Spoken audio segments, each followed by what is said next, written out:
Okay, real quick here. I have got a DS74 hooked up to two Tortoise switch motors, and I only had the first one hooked up to the first two, one R and one G.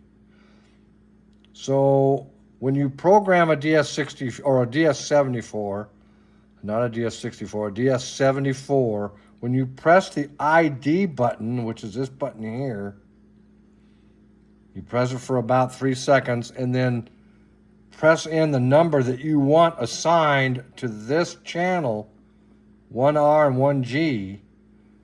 If you don't have anything else hooked up to the other channels, then they won't work. You'll think that they don't work. And that's what happened with me until I hooked this other Tortoise motor to 2R and 2G. And then the DS74 sensed that, and now it works. I'm only using it for two switch motors, so that's all I need.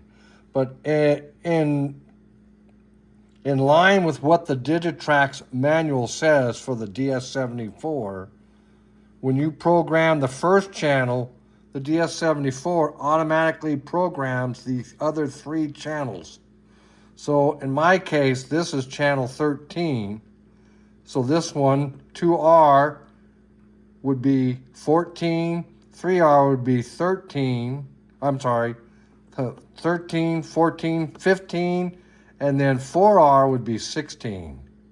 So if I had two other switch motors hooked up to 15 and 16, the channels 15 and 16, they would be 15 and 16, and they would work.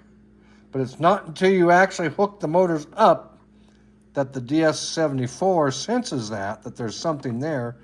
My only guess is that it senses the resistance from the coil motor, from the coil in the Tortoise, is my guess. It's strictly a guess. And then it works.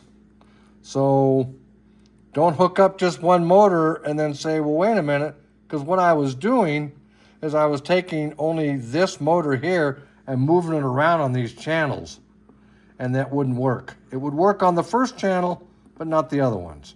You have to have the other motors, you have to have other motors hooked up as well. Okay, I hope that helps somebody. Thanks for watching. Bye for now.